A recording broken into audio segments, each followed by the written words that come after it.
이 이야기는 한 남자가 자신의 인생이 사라지고 있다는 사실을 아무도 믿어주지 않았던 시간에 대한 기록이다.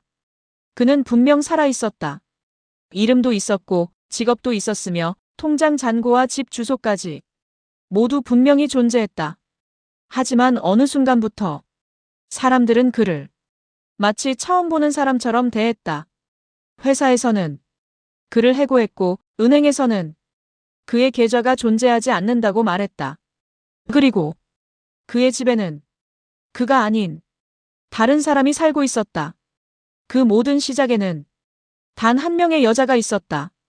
김도현은 서울에서 평범하게 살아가던 37살의 회사원이었다. 특별할 것 없는 인생. 아침에 출근하고 밤늦게 퇴근하는 그저 그런 삶이었다. 친구들과의 연락은 끊긴 지 오래였고 부모님에게 안부 전화를 거는 것도 늘 미뤄졌다. 외롭다는 감정조차 느낄 틈이 없는 인생. 그때 서아린을 만났다. 아린은 도현이 자주 들르던 동네 카페에서 일하고 있었다. 항상 같은 시간, 같은 창가 자리, 같은 미소. 어느 날 아린이 먼저 말을 걸었다. 늘 이 시간에 오시네요. 그 한마디가 도현의 하루를 흔들었다. 누군가가 자신을 기억하고 있다는 사실이 이토록 따뜻할 줄 그는 몰랐다. 아린은 도현의 이야기를 잘 들어줬다. 회사 이야기, 상사에 대한 불만, 아무도 관심 없어 할 이야기까지도 고개를 끄덕이며 들어줬다. 도현은 그녀 앞에서만큼은 자신이 사라지지 않는다고 느꼈다. 연락처를 교환했고 퇴근 후 산책을 했고 밤늦게 통화를 나눴다. 모든 것이 너무 자연스러웠다. 어느 날 아리는 조심스럽게 말했다. 저 사실 믿을 사람이 필요해요. 힘든 가정사, 과거 연인의 배신, 혼자 버텨온 이야기. 눈물까지 보이며 말하는 아린 앞에서 도현은 외면할 수 없었다. 그는 자신이 누군가의 유일한 편이 된 것 같았다. 그때부터였다. 모든 것이 어긋나기 시작한 건 회사에서 인사팀이 도현을 불렀다.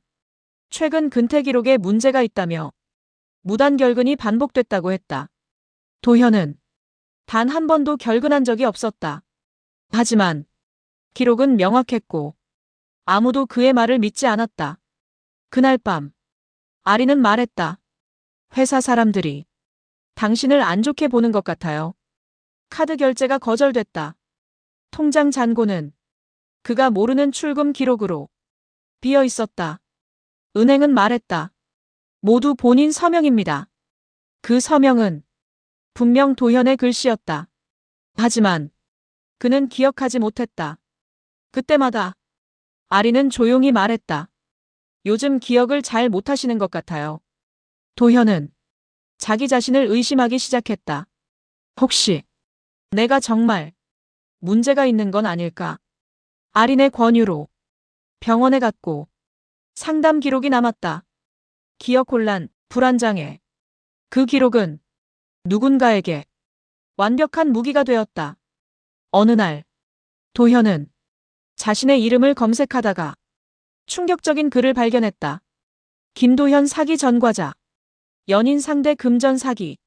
사진 속 남자는 분명 자신이었다. 그리고 그 옆에 서 있는 여자는 서아린과 똑같은 얼굴, 똑같은 미소를 짓고 있었다.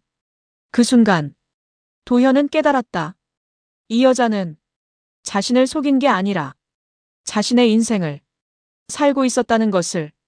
그 이후 도현은 진실을 찾기 위해 움직이기 시작한다. 혹은 완전히 사라지게 된다. 이 이야기는 그 선택의 끝까지 이어진다.